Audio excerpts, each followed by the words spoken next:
الرحمن الرحیم۔ السلام علیکم۔ آج میں آپ کے سامنے ایک عبرت ناک بادشاہ کا واقعہ بیان کروں گی۔ بخت نصر بادشاہ ابتدا میں نہایت ہی نیک دل تھا۔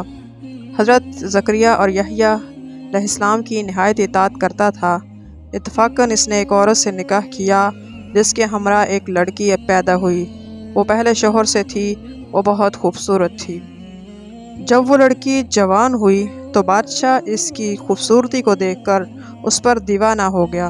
اس کی ماں کو پیغام دیا، وہ بہت خوش ہوئیں، مگر دل میں اندیشہ تھا کہ بادشاہ پیغمبروں کا مطیع ہے، نکاح اللہ کے پیغمبر کی شریعت کے خلاف ہے، وہ کیوں اس کام کو اجازت دے گی؟ اس لیے بادشاہ سے کہا کہ تم اس کا مہر ادا نہ کر سکو گے۔ اس نے دریافت کیا کہ کتنا مہر ہے؟ جو کچھ کہو میں دوں گا۔ عورت نے کہا، اس کا مہر تمہارے دونوں پیغمبروں کا سر ہے۔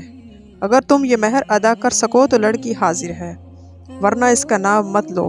بادشاہ نے کہا، یہ پیغمبر ہمارے دشمن نہیں ہیں بلکہ ہمارے خیر خواہ ہیں، ان کو بے جرم قتل کرنا ظلم ہے۔ اس کے سوا کچھ مانگو تو مہر کہو مجھے منظور ہے۔ اس نے کہا، اس کے سوا کوئی مہر نہیں۔ بادشاہ نے اس نفسیانی سے مغلوب ہو کر فوج کو حکم دیا کہ دونوں بے گناہوں کا سر کاٹ لاؤ، اور سپاہیوں نے حکم سن کر اول حضرت یحییٰ کو بیت المقدس میں قتل کیا، اور حضرت زکریا یہ حال دیکھ کر جنگل کی طرف بھاگ گئے۔ فوج پیچھے تھی، شیطان نے ان کی رہنمائی کی۔ جب سپاہیوں نے دبا لیا تو گھیر لیا، اور حضرت زکریا علیہ السلام نے ایک درخت سے التجا کی کہ مجھ کو اس وقت پناہ دے۔ وہ درخت پھٹ گیا یا اس کے اندر سما گئے اور پھر بند ہو گیا، لیکن کچھ کپڑا باہر رہ گیا۔ فوج وہاں پر گئی اور وہ بھی غائب ہو گئے۔ شیطان نے نشان دیا کہ اس درخت کے اندر ہے، اور یہ کپڑا ان کے موجود ہونے کی علامت ہے۔ پھر شیطان نے آرے کی ترکیب بتلائی۔ درخت چیرا گیا۔ جب نوبت آرے کی سر تک پہنچی تو یحییٰ نے سسکی بری۔ حکم الہی نازل ہوا، اگر اف کرو گے تو پیغمبری سے خارج کر دیے جاؤ گے، اور تم نے غیر سے کیوں پناہ مانگی؟ اگر ہم سے التجا کرتے تو کیا ہم پناہ نہیں دے سکتے؟ اب اس کا مزہ چکھو، اور چپ سر پر چلنے پر چلنے دو اس بات کو۔ غرض سر سے پاؤں تک جسم چیرا گیا، اور حضرت زکریا نے دم نہ مارا، اور دونوں پیغمبر اس بے روی سے قتل ہوئے تو غضب الہی نازل ہوا، دونوں تاریک ہو گئی۔ اور ایک بادشاہ فوج خونخوار لے کر چڑھا اور اس شہر کے باشندوں کو قتل کر دیا۔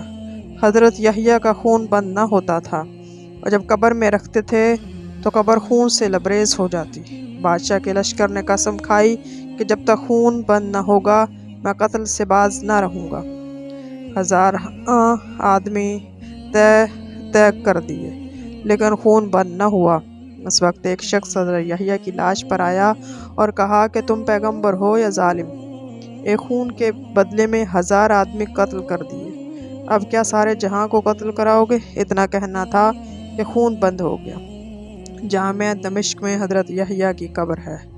اس بیان سے یہ ظاہر ہوتا ہے کہ اللہ کی کسی سے استناد نہ چاہیے۔ جب نبی کو بھی اللہ تعالیٰ نے بطور تنبیہ کے آرے سے چروا دیا تو ہماری حیثیت کیا ہے؟ چنانچہ اس واقعے سے سبق حاصل کرتے ہوئے ہمیں چاہیے نہ تو ہم کبھی کسی پر ظلم کریں اور نہ اللہ کے سوا کسی سے مدد مانگیں۔ اللہ تعالیٰ ہم سب کو نیک عمل کی توفیق عطا فرمائے۔ آمین۔ وآخر دعوانا ان الحمد للہ رب